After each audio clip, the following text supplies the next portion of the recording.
Chicken ঝাল পাটিসাপটা। এটা শীত গরম সব সময় খাওয়া যায়। আমরা তো সব সময় শীত আসলে মিষ্টি পাটিসাপটা খেয়ে থাকি। এভাবে চিকেন ঝাল পাটিসাপটা একবার বানিয়ে খেতে পারেন। খুবই মজা হয় এই চিকেন ঝাল পাটিসাপটা। আপনারা চাইলে সবজি দিয়েও এই পাটিসাপটাটি তৈরি করে নিতে পারেন।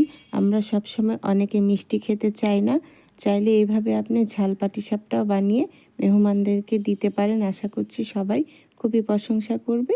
চলুন দেখা যাক এই চিকেন ঝাল পাটিসাপটাটা আমি কিভাবে তৈরি করেছি।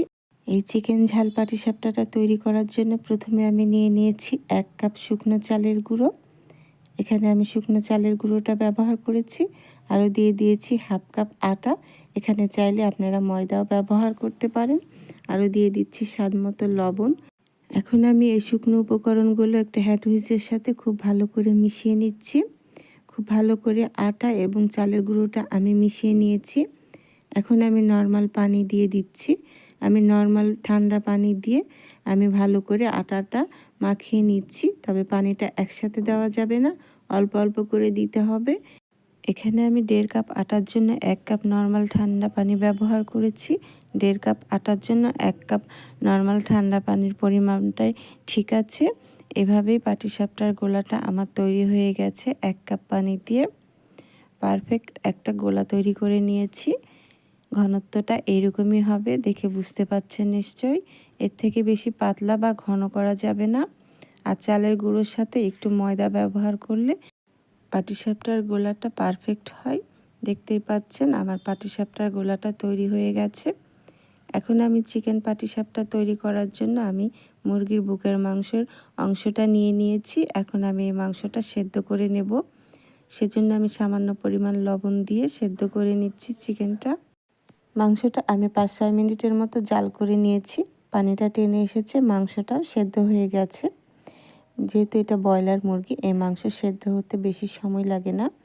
এখন আমি মাংসগুলো উঠিয়ে নেব। উঠিয়ে আমি ঠান্ডা হয়ে গেলে মাংসগুলো আমি ছাড়িয়ে নেব। এখানে হাড় ছাড়া মুরগির মাংসটাই নিতে হবে। আমি হাত দিয়ে মাংসটা এভাবে ঝুরা করে নিয়েছি। এভাবে ঝুরা করে নিলে খেতে বেশি ভালো লাগে।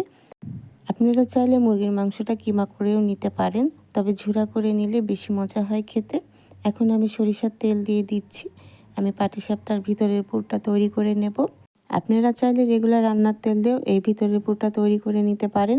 আমি 3 টেবিল চামচের মতো সরিষার তেল দিয়েছি। এখন আমি রসুন কুচি দিয়ে দিচ্ছি 2 টেবিল চামচের মতো। দিয়ে রসুনটা হালকা বাদামি করে আমি ভেজে নিচ্ছি। রসুন কুচিগুলো আমার হালকা বাদামি হয়ে এসেছে। আমি এর থেকে বেশি কালার করব না। এখন আমি দিয়ে দিচ্ছি পেঁয়াজ কুচি। এখানে পেঁয়াজের পরিমাণটা একটু বাড়িয়ে দিয়েছি। এখানে আমি 1 কাপের মতো পেঁয়াজ কুচি দিয়েছি।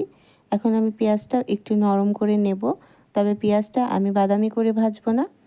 2 মিনিটের মতো আমি পেঁয়াজটা একটু নরম করে ভেজে নিচ্ছি। পেঁয়াজটা একটু নরম হয়ে এসেছে। এখন আমি দিয়ে দিচ্ছি 1 কাপ গাজর কুচি। আপনারা চাইলে এখানে যে কোনো সবজি ব্যবহার করতে পারেন। গাজরটা একটু শক্ত থাকে, সেজন্য আমি গাজর কুচিটা আগে দিয়ে দিলাম। দিয়ে আমি এখন একটু ভেজে নিচ্ছি। গাজরটা একটু নরম করে নিচ্ছি।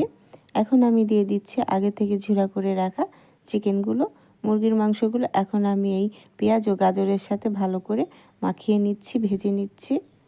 একটু নরম করে ভেজে নিতে হবে। 2-3 মিনিটের মতো চিকেনটা আমি ভালো করে ভেজে নিয়েছি। এখন আমি এখানে একে একে মশলা ব্যবহার করব। এখন আমি দিয়ে দিচ্ছি 1/2 টেবিল চামচের মতো আদা রসুনের পেস্ট।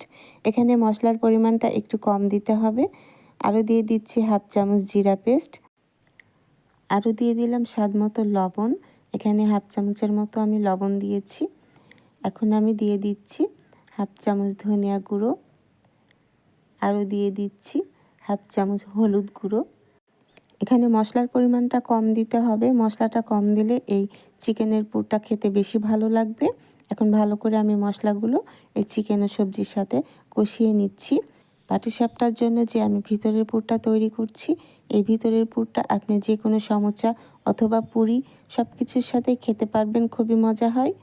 এখন আমি দিয়ে দিলাম সামান্য পরিমাণ পানি। যেহেতু এখানে আমি আদা রসুন দিয়েছি, সেজন্য মশলাটা ভালো করে কষিয়ে নেওয়ার জন্য এখানে আমি সামান্য পরিমাণ পানি দিয়েছি। আমি চুলার জালটা মিডিয়াম লো করে আমি ভেজে নিচ্ছি, যাতে এখানে কাঁচা মশলার গন্ধ না আসে সেজন্য আমি খুব ভালো করে কষিয়ে নিয়েছি। এখন আমি 1 কাপের মতো দিয়ে দিচ্ছি পাতাকপি। পাতাকপির ভিতরে সাদা অংশটা আমি এখানে ব্যবহার করেছি। পাতাকপির সাদা অংশটা একটু মিষ্টি, মিষ্টি লাগে। আমরা সালাদ হিসেবেও খেয়ে থাকি। সেজন্য আমি খুব চিকন করে কেটে এখানে দিয়ে দিয়েছি। এখন আমি 2 টেবিল চামচের মতো দিয়ে দিলাম লাইট সয়া সস। আরও দিয়ে দিচ্ছি স্বাদ মতো কাঁচামরিচ কুচি। যে যেমন ঝাল খেতে পছন্দ করেন সেরকম ঝাল দেবেন। আরও দিয়ে দিলাম পেঁয়াজ পাতা। আমি এখানে সবজি দিয়েছি। আপনারা চাইলে শুধু চিকেন দিয়েও এই পাটিসাপটার ভিতরের পুরটা তৈরি করে নিতে পারেন। সব সবজিগুলো এখন আমি নেড়ে চেড়ে ভেজে নিচ্ছি। 50% সেদ্ধ হয়ে আছে। এখন আমি এখানে কোনো পানি দেব না, আমি ঢেকে দেব।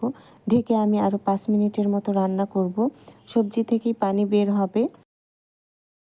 5 মিনিট পর আমি ঢাকনাটা উঠিয়ে নিলাম। দেখতেই পাচ্ছেন সবজিগুলো সফট হয়ে এসেছে, সব কিছু সেদ্ধ হয়ে গেছে। পাটিসাপটার ভিতরের পুরটা দেখতে পাচ্ছেন একটু ঝরঝরে হয়েছে। সেজন্য এটা একটু আঠালো করার জন্য, যাতে বাইন্ডিংয়ের কাজ করে, সেজন্য এখানে আমি কর্নফ্লাওয়ার ব্যবহার করব। তার আগে আমি দিয়ে দিচ্ছি 2 টেবিল চামচের মতো টমেটো সস। দিয়ে আমি আবার ভালো করে ভেজে নিচ্ছি।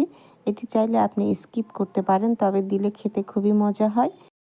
টমেটো সসটা আমি সবজির সাথে খুব ভালো করে মিশিয়ে নিয়েছি। খুব সুন্দর একটা ঘ্রাণ বের হয়েছে। এই পুরটা খেতে অসম্ভব মজা হয়। আপনি চাইলে রুটি, পরোটা, নান দিয়েও খেতে পারেন অথবা সমোসা সব কিছুর সাথেই খেতে পারেন। আমি এখন দিয়ে দিলাম 1/2 চামচের মতো গরম মশলার গুঁড়ো। আরও দিয়ে দিয়েছি 1/2 চামচ গোলমরিচের গুঁড়ো। যেহেতু আমার এই পাটিসাপটার ভিতরে পুরটি তৈরি হয়ে গেছে, আমি নামিয়ে নেব। সেজন্য আমি এখন এই বাকি মশলাগুলো দিয়ে দিয়েছি। এখন আমি দিয়ে দিব ধনিয়া পাতা কুচি। ধনিয়া পাতা কুচি দিলে ফ্লেভারটা খুবই ভালো আসবে। এখানে আমি 3 টেবিল চামচের মতো ধনিয়া কুচি পাতা ব্যবহার করেছি। ধনিয়া পাতা কুচিটা এখন আমি সবজির সাথে মাখিয়ে নিচ্ছি খুব ভালো করে। ধনিয়া পাতা কুচিটা আমার মাখানো হয়ে গেছে। এখন আমি এখানে দিয়ে দিচ্ছি 1 টেবিল চামচের মতো চিলি ফ্লেক্স। আপনারা চাইলে এটি স্কিপ করতে পারেন। যে যেমন ঝাল খেতে পছন্দ করেন ঝালটা কমিয়ে বাড়িয়ে নিতে পারবেন। আমি চিলি ফ্লেক্স দিয়ে আমি নেড়েচেড়ে মিশিয়ে নিচ্ছি। এখন আমি এখানে দিয়ে দিচ্ছি 2 টেবিল চামচ পানির সাথে 1 টেবিল চামচ কর্নফ্লাওয়ার গুলিয়ে রেখেছিলাম। তা এখন আমি দিয়ে দিচ্ছি নামানোর আগে। যেহেতু এটি একটু আঠালো করতে হবে, পাটিসাপটার মধ্যে দিলে ঝরঝরে থাকলে সেটা বেরিয়ে আসতে পারে, সেজন্য বাইন্ডিংয়ের জন্য আমি এখানে কর্নফ্লাওয়ার গুলে দিয়েছি। আপনারা চাইলে এটি স্কিপ করতে পারেন, তবে কর্নফ্লাওয়ারটা দিলে এটি একটু আঠালো হয়, দেখতেই পাচ্ছেন আঠালো হয়ে গেছে। এখন আর আমার পাটিসাপটা করতে কোনো ঝামেলা হবে না। আমি এখন নামিয়ে নেব। কর্নফ্লাওয়ারটা সেদ্ধ হয়ে গেছে। আমার পাটিসাপটার ভিতরের পুরটা তৈরি হয়ে গেছে।